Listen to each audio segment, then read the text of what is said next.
Welcome back to the Real Estate 401k Show. I'm your host, Mike Weinstein, alongside Justin Frederick and Ryan Gertis. You're going to want to text the word, how about rent, to 623-AZ-RECON. That's rent to 623-AZ-RECON. We always appreciate the feedback that we get from our listeners, and we're all over social media and stuff. Certain platforms we don't even know how to use, but we're on them. Yep. Most of them. We're there. We're there. And we love the feedback, and we love it when our followers and our listeners actually give us a suggestion of something that they want to hear about. And this topic, and we're going to talk about it over the next 2 days, I'm like, duh. We should be doing a lot more of it because it's what we do. It's what's in our DNA, and that is converting a primary home into a rental property. And we always tell people, Ryan, it's one of the things that sets our team apart and what sets us apart as real estate wealth managers is when somebody has us come over to give them the value of their home and are interested in putting their house on the market. Most agents walk over with a listing agreement and ready to go, and let's throw that house on the market without really helping that homeowner explore the options. And one of the things that we do is we help our homeowners explore those options. Maybe selling your home isn't the best idea. Especially if you bought or refinanced 3-4 years ago, then you probably have a 2 or 3 in front of your interest rate. And what you got to understand is you're not just selling a home, you're selling a mortgage that you will probably never be able to get ever for the rest of your life. And so there's huge value there in being able to hold on to that because, I mean, we're all optimistic that rates are going to get better than they are now, but the reality is nobody knows. And so being able to hold on to that type of money, when you look at your overall portfolio, it's going to help you make a crap ton of money in the future. So this is a pretty important topic here for us to talk about. And so if you're one of those people that have been kicking around, oh, should I sell? Or maybe you're one step ahead and you're already on the same boat we are, and that you want to convert your home into an income producing property and move into another one. Or maybe you have your home on the market right now and you're like, wait a minute, I might have options. Right. Or even if you already have a rental property, but for some reason or another, you're just not riddling the business. So we're going to be going over quite a bit of information on what that looks like over here in the next couple of days. And so let's just start at the very beginning. Well, I wanna ask Justin a question because he's our lending expert. Do you ever foresee us ever waking up again, or what would have to happen for us to wake up and see a 3 in front of interest rates? We would have to see the country in shambles in order to see a 3 in front of interest rates. I just don't foresee it ever happening again. I mean, we pumped billions of dollars into mortgage-backed securities at those times in order to force the rates down to stimulate the economy. Because keep in mind, the economy was shut down, and there were still pieces of it that we were just starting to get out of everything that had happened in 2008. So we still hadn't fully gotten out of that when we started pumping $40 billion in a month into mortgage-backed securities to push them down even further. It would be incredible if we saw it again in our lifetime, but I highly doubt it. So just another piece. The last time that we saw the rates in the 4s prior to 2009 was World War II. So there was 60 plus years. It's a pretty big event. Yeah. Thank you for refraining from jokes about my age. I was waiting for that. I mean, Mike just started collecting Social Security last week. Yeah. So. Happy birthday, buddy. Oh man, it's the gift that just keeps on giving. Should we talk about your birthday? We're gonna take a pass. You can remind me later what I did. Yeah. Come on. All right, so let's get started. So when the first thing that somebody has to consider, in my opinion, if they are going to keep home number 1, convert it into an income producing property, and then go out shopping for home number 2, because this to me has to be done prior to you ever moving out of that home, guys, and that is getting a HELOC or home equity line of credit. How does that benefit us? Well, I mean, Justin, you could probably speak most Yeah. intelligently on that. So get the home equity line of credit put in place. A lot of people just like to wait until last What minute. is a home equity line of credit? So basically, it's a line on the amount of equity that you have in the home. So let's say you owned a home for $400,000. Let's say that your current loan amount is for $200,000, and so you have $200,000 remaining left in equity that's untouched. And so basically, you're going to put a line on that untouched equity to use for investment purposes. Maybe you're using it as a crutch in case something happens. But put a line on your house for as much as you can. You don't have to use it. Just have that line available. And a lot of times you can get lines of credit for next to nothing. $250 typically will get you a line of credit on your house, and it just sits there. And basically, you have a 10-year draw period that you can draw on this line of credit for whatever reason you want. It's just available to you. They'll give you a checkbook. They'll give you a credit card, basically, that you can use to draw on this line of credit. But I urge you, if you have any type of equity in your home, put a line of credit there just in case. And the reason why I say just in case is just in case that you find an investment that comes up it's incredible. You can't turn it away, but you have the money right there. You don't have to go search for it. You don't have to go find a bank to borrow money from. You have that down payment available. You don't have to break into your 401k. You don't have to break into your stocks and cash them out. It's available. Maybe you find a couple of houses that you can go after. That's why you carry the line. You don't pay on the line until you draw money on the line. So get that ready. So why is it important to do it while you still live there, not after the fact? Good question. So as a primary residence, you're going to get much better pricing, and you're going to be able to get much more out of that remaining equity. Now, as of times like right now, it's hard to find a line of credit on a second home or even an investment property. So if you turned it into an investment property, there's a good chance that you're not going to be able to get a line. And if you did get a line, instead of maybe a 7% interest rate, you're probably talking about rates in the 16 area, for an investment property home equity line of credit. So big difference, much different in cost as well. So even upfront cost and overall cost. And available equity. So more often than not, they'll give you more available lines of credit, like maybe up to 90% combined loan to value on a primary, whereas if it's a secondary or if it's an investment property, I think I've seen them 75, go up to 75. 75 is probably the range you're going to get it to. All right. If you'd like some more information about options to selling and thinking about turning a primary residence into a rental property or an income-producing property, go ahead and text the word rent to 623-AZ-RECON. That's rent to 623-AZ-RECON. One of the questions that we get a lot from our listeners is as far as the legal aspect goes and the protections for someone as a landlord. Do I get an LLC? How does that LLC need to be set up? What is the benefit of an LLC? And that is a common question we get. But one of the questions, then, Ryan, I'll let you hit both of these points. Then one of the questions that we have to bring up is, okay, now that you have a property and an LLC, and God forbid, let's say something terrible happens and you no longer walk in the face of the earth, how is that property protected and how is that passed down to generations? Sure, and I can tell you what I do, but I'm not going to act like I'm your CPA because everyone has different scenarios. But we have a trust that is, and we also have a will, and the will is essentially the owner's manual, and the trust itself is kind of like the automobile, to give you a metaphor on that. And that is all protected under a corporation. So that umbrella corporation has a number of LLCs underneath it. You might have heard this type of philosophy before or this type of strategy before, but this is what we do.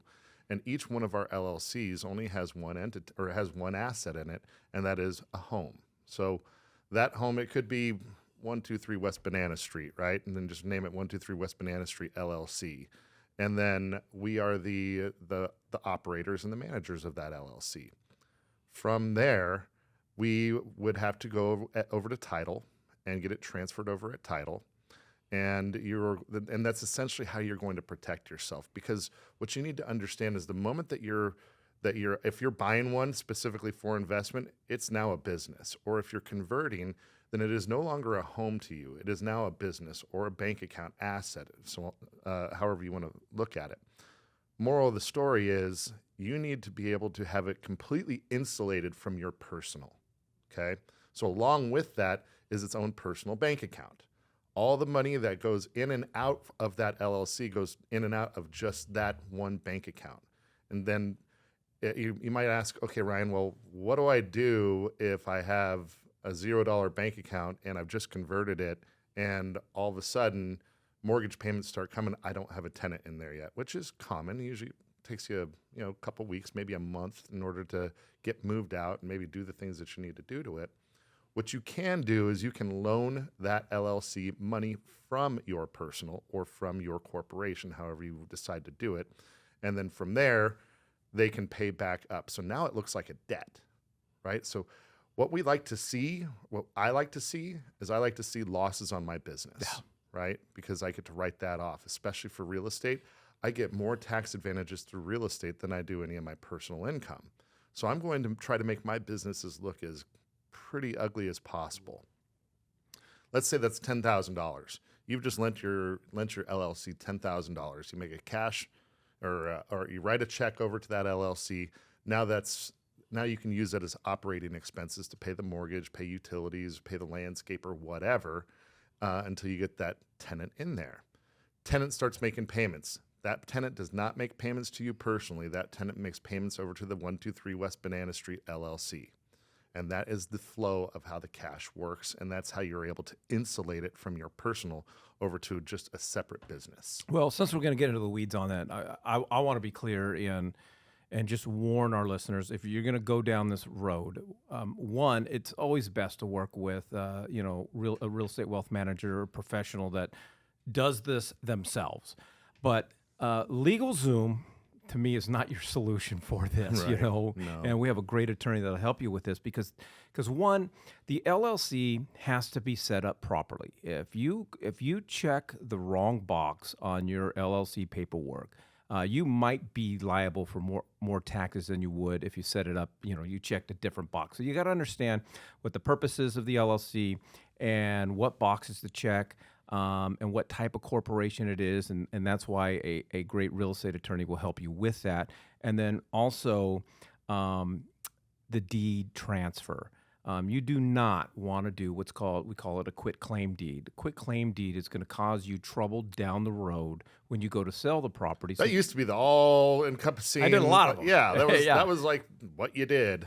Yeah, it took me a long time to realize it was quit, not quick. But I came around a couple years later. But as far as that goes, you want to use what we call a special warranty deed, and that's going to offer you a lot more protection and make it easier when the time comes for you to sell the house. And again, you want to use an experienced attorney, someone who knows how to do this Absolutely. crap. Absolutely, you have to. I mean, there's just so much involved with the liability that happens in a house. You're having other people live there, animals there. They're bringing their friends over. You never know what's going to happen when you have a rental property or a short term or a midterm. You just you want to do it the right way because you want to protect yourself. You're moving on to create wealth. You don't want to take steps back. You want to keep moving forward. And doing it with your first one is going to make it easier when you start getting a portfolio. So start right away. I wouldn't wait until you get multiple properties before you start doing this. Fact. All right, if you'd like some more information about converting your home into an income-producing property and all the steps, and if you want to take advantage of our relationships with attorneys and accountants out there that guide us and assist us in our real estate transactions, all you got to do is text the word rent to 623-AZ-RECON. That's rent to 623-AZ-RECON. Now, Ryan, on Wednesday's episode, we're going to talk about the process of finding tenants, handling move-ins and move-outs, and how much do you charge. So we're going to tease it, getting into it. Now that you've done all of this stuff, now you got to determine what type of rental property this is going to be and what are the differences between short-term, mid-term, long-term, advantages, disadvantages.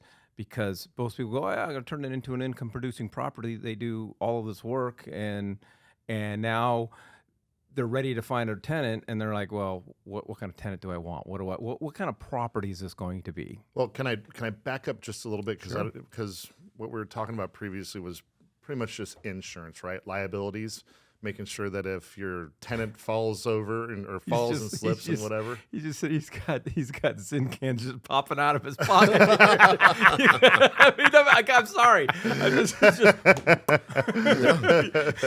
Got like 10 in my You're like Oprah, dude. Can't get enough of them. sorry. It just was very distracting. No worries. So kind of going back to the liability element of it, if someone slips, falls, and breaks their back, or they let their dog loose, and or the tenant's dog gets loose and attacks a child or whatever, then you could potentially be liable. That being said, what we want to do is we want to make sure that we have as little equity in the property as possible. So you might have a mortgage, or you might own the property free and clear.